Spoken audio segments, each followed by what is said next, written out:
പ്രിയമുള്ളവരെ, ഇന്ന് പേട്രിയറ്റ് എന്ന സിനിമയുടെ ഒരു ചെറിയൊരു റിവ്യൂ ആണ്.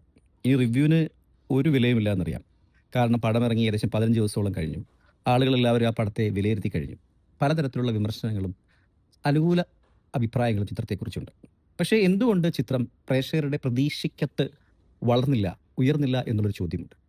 മഹേഷ് നാരായണനെ പോലെയുള്ള ഒരു നല്ലൊരു സംവിധായകൻ വലിയൊരു ബാനറിൻ്റെ പുറത്ത് ഒരു പടം ചെയ്യുമ്പോൾ ആളുകളുടെ പ്രതീക്ഷ വളരെ ഉയരത്തിലായിരുന്നു. അതിനെത്രത്തോളം മഹേഷ് നാരായണനും അതുപോലെ അദ്ദേഹത്തിൻ്റെ ക്രൂവിനും പ്രേക്ഷകരെ തൃപ്തിപ്പെടുത്താൻ കഴിഞ്ഞോ അതോ ഇല്ലയോ എന്നുള്ളതായിരുന്നു ചോദ്യം. ഒറ്റ വാക്കിൽ പറഞ്ഞാൽ കഴിഞ്ഞില്ല എന്ന് തന്നെയാണ്. അതിൽ സംവദിക്കുന്ന വിഷയം വളരെ വ്യത്യസ്തവും ഇമ്പോർട്ടൻറ്റും കാലികവുമൊക്കെ ആയിരുന്നു.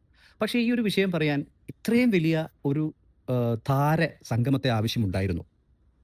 വാഴയും അതുപോലെ തന്നെ മോഹിനിയാട്ടവും എല്ലാം നല്ല രീതിയിൽ ഓടുന്നൊരു കാലഘട്ടത്തിൽ നല്ലൊരു സബ്ജക്റ്റ് പറയാൻ വലിയ താരങ്ങൾ ആവശ്യമില്ല എന്നുള്ളത് തന്നെയാണ് നമ്മൾ മനസ്സിലാക്കേണ്ടത്. ഇവിടെ മഹേഷ് നാരായണൻ ഉദ്ദേശിച്ചത് മമ്മൂട്ടിയെയും മോഹൻലാലിനെയും ഒരേപോലെ കൊണ്ടുവന്നിട്ട് ഈ വിഷയം പറയാൻ ഉപയോഗിച്ചപ്പോൾ ഈ രണ്ട് നടന്മാർക്കും അവരുടേതായ കഴിവുകളുള്ള നടന്മാരാണ്.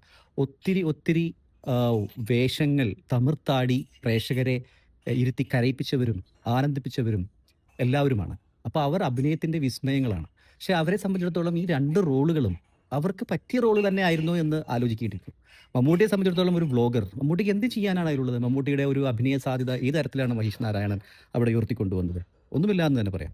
അതുപോലെ തന്നെ മോഹൻലാലിനെ സംബന്ധിച്ചിടത്തോളം ഒരു കാലില്ലാത്ത ഒരു മനുഷ്യനായി അഭിനയിച്ചു. അതിലെന്താണ് മോഹൻലാലിനെ കൊണ്ടുവരാനുണ്ടായിരുന്നത്? ഒന്നും ഉണ്ടായില്ല. പ്രേക്ഷകർ മമ്മൂട്ടിയും മോഹൻലാലും ഒരുമിച്ച് വരുമ്പോൾ അവർ കൂടുതൽ പ്രതീക്ഷിക്കും. അവർ പ്രതീക്ഷിക്കുന്നത് ഒരു നരസിംഹവും അല്ലെങ്കിൽ ഒരു 2020യും ഒരു നമ്പർ 20 മദ്രാസ് മെയിലും ഒക്കെ ആയിരിക്കാം. നമ്പർ 20 മദ്രാസ് മെയിൽ പോലും ആ കാലത്ത് വിജയിച്ചില്ല. കാരണം ഒരു കള്ളുകൂടി ചിത്രം എന്ന പേരാണ് ആ പടത്തിന് കിട്ടിയത്. പക്ഷേ മമ്മൂട്ടിയും മോഹൻലാലിനെ കൊണ്ടുവരുമ്പോൾ അവർക്ക് തുല്യ പ്രാധാന്യമുള്ളതും അഭിനയ സാധ്യതയുള്ളതും ജനങ്ങൾക്ക് ഇഷ്ടപ്പെടുന്ന രീതിയിലും വേണം അവരെ മുന്നിലേക്ക് കൊണ്ടുവരാൻ. ഇവിടെ പേട്രിയറ്റ് തുടക്കം മുതൽ തന്നെ മമ്മൂട്ടിയും മോഹൻലാലും ഒരുമിച്ച് അഭിനയിക്കുന്നു എന്നുള്ള ഒരു ഇമേജ്, ഒരു പബ്ലിസിറ്റി, ഒരു പ്രൊമോഷൻ കൊടുക്കുകയും പക്ഷേ പടത്തിൽ മോഹൻലാൽ എന്ന് പറയുന്നത് ഒരു കമിയോ എന്നൊരു ഒരു ലോങ് കമിയോ എന്ന രീതിയിൽ വന്നു പോവുകയുമാണ് ഉണ്ടായത്.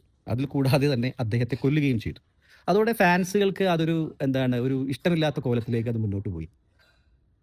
പ്രത്യേകിച്ചും നരസിംഹം എന്നൊരു സിനിമ എടുത്ത് നോക്കുകയാണെങ്കിൽ മമ്മൂട്ടിയുടെ അതിലേക്കുള്ള ഒരു കമിയോ റോൾ എന്ന് വെച്ചാൽ ആരും പ്രതീക്ഷിക്കാത്തതായിരുന്നു.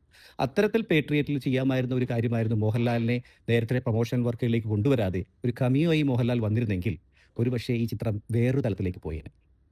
അതുപോലെ തന്നെ മോഹൻലാലിനെ കൊല്ലേണ്ട ഒരാവശ്യവും ഇല്ലാത്ത ഒരു കഥാഗതിയായിരുന്നു അത്. എന്തിനു മോഹൻലാലിനെ കൊന്നു? അപ്പോൾ ഇത്തരത്തിൽ ഒരു വലിയ ബഡ്ജറ്റ് ഒരു നിർമ്മാതാവ് മുടക്കാനായി വരുമ്പോൾ അദ്ദേഹത്തെ കൂടി ആലോചിച്ചിട്ട് വേണം സംവിധായകർ കഥ എഴുതുന്നതും പടം സംവിധാനം ചെയ്യേണ്ടതും.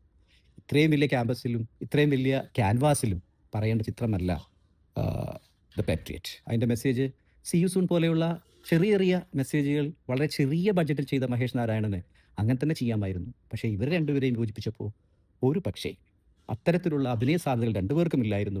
രണ്ട് ഫാൻസുകളെയും തൃപ്തിപ്പെടുത്താൻ കഴിഞ്ഞില്ല. ഒരു സർപ്രൈസും നൽകാതെ പടം പോയി എന്നുള്ളതാണ് ഇതിൻ്റെ ഏറ്റവും വലിയ പരാജയം. അതുകൊണ്ട് ഒരു നരസിംഹവും അതുപോലെ തന്നെ 2020യും പ്രതീക്ഷിച്ചു വന്ന മമ്മൂട്ടി മോഹൻലാൽ പ്രേക്ഷകർക്ക് കിട്ടിയത് ഒരു സി യു സൂട്ട് പോയി എന്നുള്ളതാണ് ഈ ചിത്രത്തിൻ്റെ ഏറ്റവും വലിയ പരാജയം. ഇനിയും സംവിധായകനും ഇതുപോലെയുള്ള ചിത്രങ്ങൾ നിർമ്മിക്കുമ്പോൾ അത് നിർമ്മാതാക്കളും ശ്രദ്ധിക്കുമെന്ന് കരുതുന്നു. നന്ദി.